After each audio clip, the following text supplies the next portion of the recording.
Good evening and welcome to Tucker Carlson Tonight. In less than an hour, Joe Biden begins his annual State of the Union address. Imagine if he dared to be honest about it. What would he say? What is the state of our union tonight?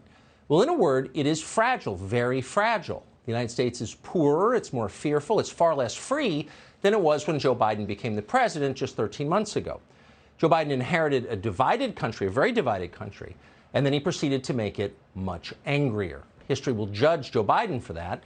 But in the meantime, voters already are. Biden's poll numbers have dropped to the point that it's impossible to explain them without admitting that you're at fault. It's not just unvaxxed Confederate QAnon seditionists who disapprove of Joe Biden at this point, much as the White House suggests otherwise. It's pretty much everyone who lives here, apart from the bitter 50-something-year-old wives of private equity barons. They're skiing in Aspen right now, and they still love Biden. But everyone else has second thoughts, and that would include many Americans who once supported Joe Biden. It would include Hispanic voters, independent voters, an awful lot of black men.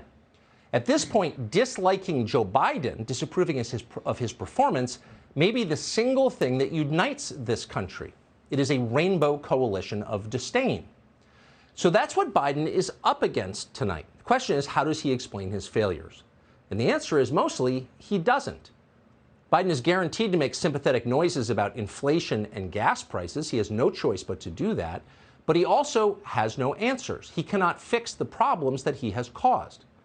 Thankfully, from his perspective, and we're preparing you, this is very cynical, Biden now has a war to talk about. And of course, that's what he will do tonight. The White House understands the invasion of Ukraine is a chance to change the subject. It is what Bloomberg News described today as a political reset. So forget what Biden did to your country and your economy and your children's school. Joe Biden is Winston Churchill now. And by the way, Vladimir Putin is the one who's brain damaged. The CIA can prove it. We're about to hear a lot of that. How much of it can you believe? Well, some of it. Some of it is true. Vladimir Putin really did invade Ukraine. That really is bad. They're not just saying it. Putin's invasion destabilizes Europe. Thanks to the recklessness of our leaders, we could wind up at war with Russia, and that would be a legitimate disaster no matter what the outcome might be. So that's what we know for certain.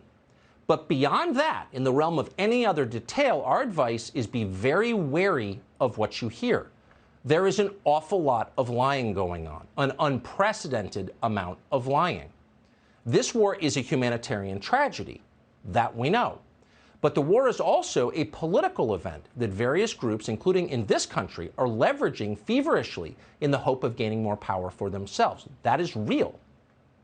So to gain that power, they're manipulating you, the consumer of news, and they're doing it in ways that are often hidden and therefore highly insidious, and we would say immoral. Much of the information about the war that you're ingesting uncritically has in fact been curated by the tech monopolies and, yes, by the intel agencies by the time it reaches your iPhone. Some of that information, to restate, is entirely real. Some of it is fake.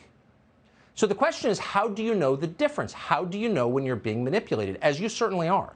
Hey, Sean Hannity here. Hey, click here to subscribe to Fox News YouTube page and catch our hottest interviews and most compelling analysis. You will not get it anywhere else.